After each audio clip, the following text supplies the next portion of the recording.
I think there's been plenty of time since the Baltimore Ravens' disappointing loss in Buffalo on Sunday to really sit back and think about that game.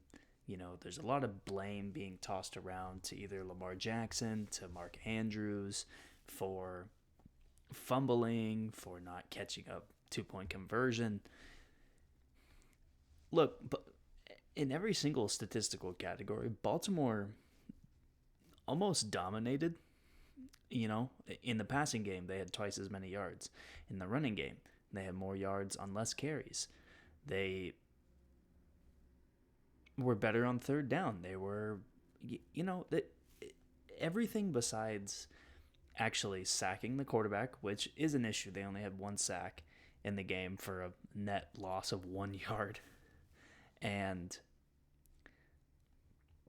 the turnovers for Baltimore, and I feel like this has been a running issue, not just this year, but in previous years, where they get so close and they just have those turnovers that it's like, man, you wonder where they would be without the turnovers.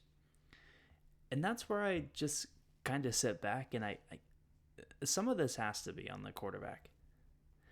And I know that Lamar Jackson is not going to be the guy to cast blame on Mark Andrews, on his receivers. And look, the receivers for Buffalo, they had a pretty tough game, but I would say the receivers for Baltimore had an equally tough game in terms of making any impact.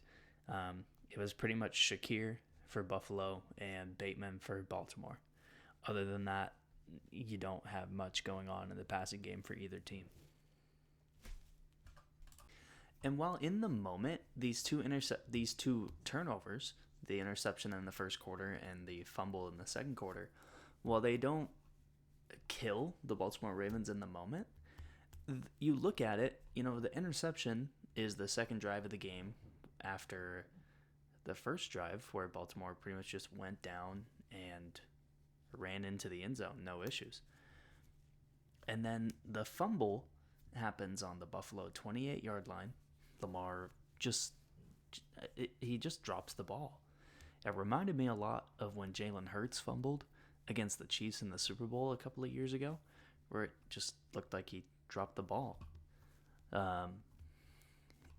And so those two interceptions, there's two turnovers, the interception and the fumble, combined for only 7 points for Buffalo.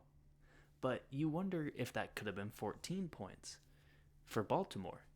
And then at that point, you're looking at it and you kind of lose the momentum. Buffalo goes down to end the first half. They go down and get another touchdown to go up 21-10 into halftime. And then from that point on, Buffalo, even though Baltimore was scoring, Buffalo didn't do much in the second half in terms of scoring until they get all the way down and almost get the game tying touchdown and 2 point conversion to Mark Andrews. And while I do agree, Mark Andrews needs to catch that pass. He's a veteran tight end in the NFL. He's one of the better pass catchers in the NFL. And that's how he has gained his notoriety. But I just wonder about the play call. You have the most unstoppable player in the NFL from a running standpoint in Derrick Henry, and probably the second most unstoppable guy in terms of running the football is Lamar Jackson. And how you don't incorporate some sort of play. I don't care if it's a read option. I don't care what the play is. Some sort of play where you force the defense to make a decision. And yes, you throw the ball, it's probably not a conventional idea, and maybe it catches the defense off guard. But if you're throwing the ball, you're giving the defense two options to really succeed.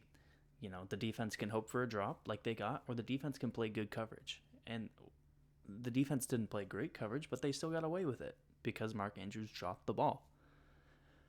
I just don't think we're sitting here talking about this if the Ravens decide to give the ball to either Derrick Henry or allow Lamar Jackson to make a play with his legs. I mean, it's 2 yards. Like, we can't get 2 yards off of a tush push. We can't get 2 yards off of a run with Derrick Henry. We can't get 2 yards off of a run with Lamar. Like, it just seems like it wasn't the best decision to just say, let's put the ball in the air to Mark Andrews, a guy who, this was probably the most frustrating year for Mark Andrews through and through.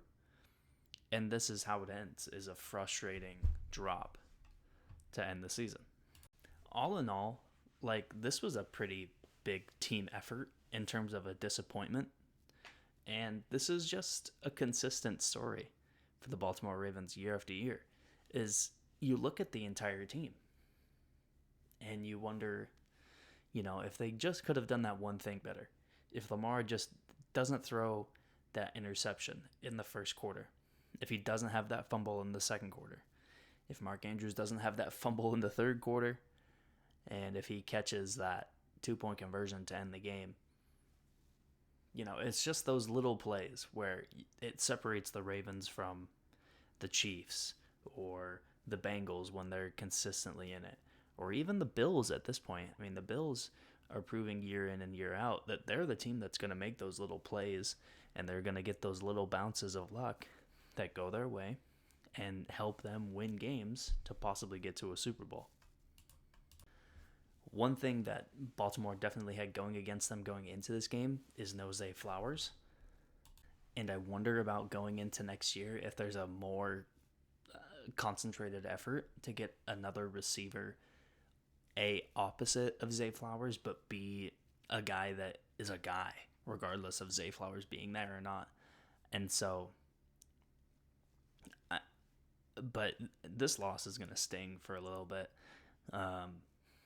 And it's going to be pretty hard to go back and watch if you're a Ravens player, if you're a Ravens fan, and just kind of know, like, those few plays that went against you. If they go the other way, you probably win that game. And there's a good chance you play the Chiefs and beat them and go to the Super Bowl. And that's just going to be a hard thing for them to swallow for a while.